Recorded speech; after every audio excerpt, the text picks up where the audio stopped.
A bit ago, I went to this coffee house, Better Buzz. Now, when I was there, I got this drink called Hazelnut Divinity.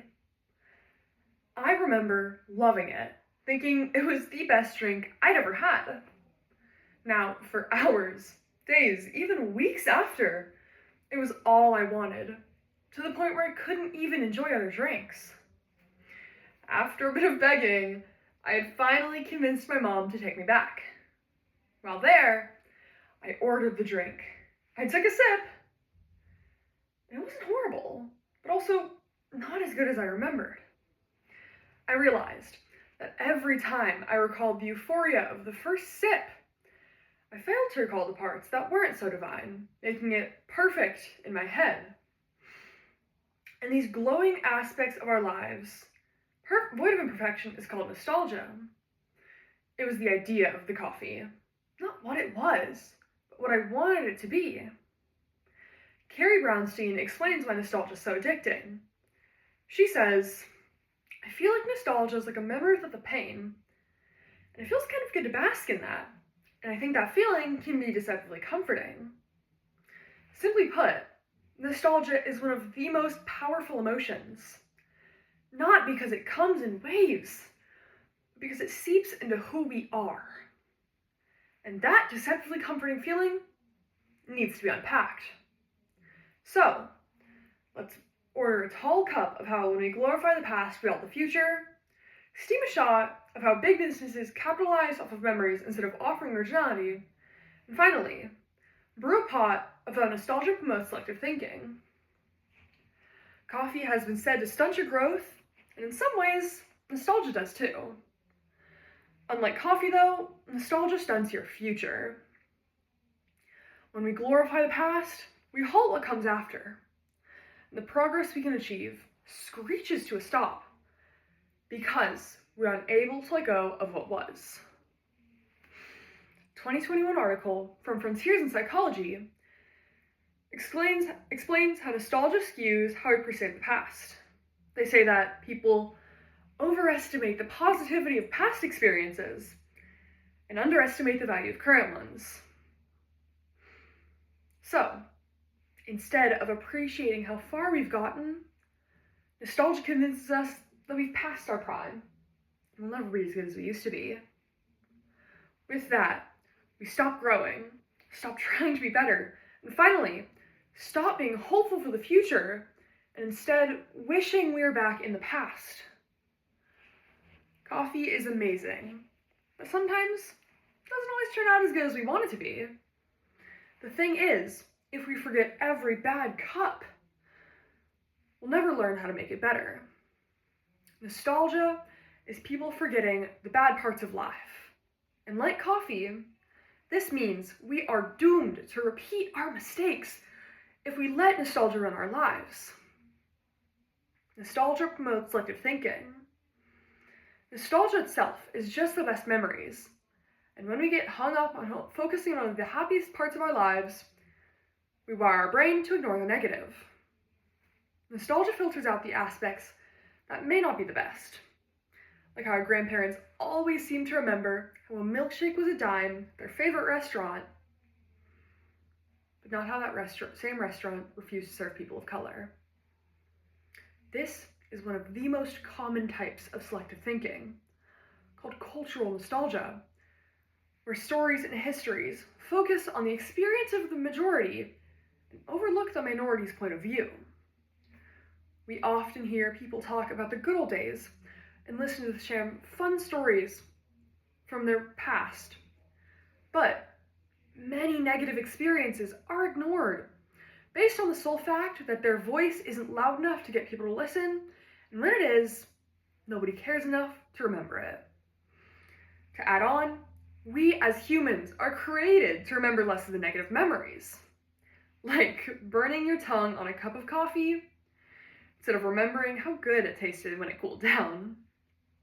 According to psychologist Christine Bacho, who studied nostalgia for decades, people often remember their childhood and adolescent memories more fondly because they're painted with the emotions of time. She explains in an interview with the American Psychological Association,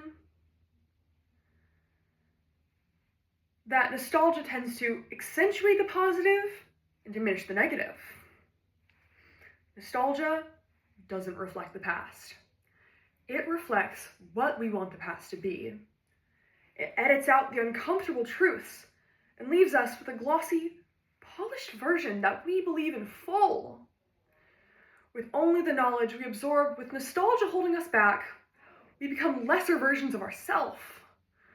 If we wish to gain back the parts of ourselves we lost in the forgotten memories, we must acknowledge our entire past and figure out the lessons we were taught through the tough times. How many times have you seen Starbucks bring back one of their OG drinks? And when you go to get it, because you used to love it, if it's the drink you used to always get, but you've run out of the flavor, would you still get it? And if so, why? Because you used to like it? Or because you still do? Chasing a product for the memories it brings back, and not the quality of the product itself, is how so many businesses continue to make a profit. Big businesses capitalize off of memories instead of offering originality. From movie and TV reboots to reintroduce snacks to comeback fashion trends, being stuck on old products has been one of the biggest ways for corporate giants to continue dominating the market. The drink Surge, launched by Coca-Cola in the late 1990s, was a citrus-flavored soda that quickly gained popularity with teens before being discontinued in the early 2000s. 2014, Coca-Cola took advantage of people's nostalgia through social media campaigns and references to 90s culture. It sold out online in less than a day. They didn't make the drink healthier, better, or tastier. They simply brought it back, banking on people's childhood memories of the drink instead of improving on the product itself. Many brands like Coca-Cola, Disney, and H&M are staying prominent because of the old products they rest on. When we buy into comfort, we accept recycled ideas instead of demanding originality.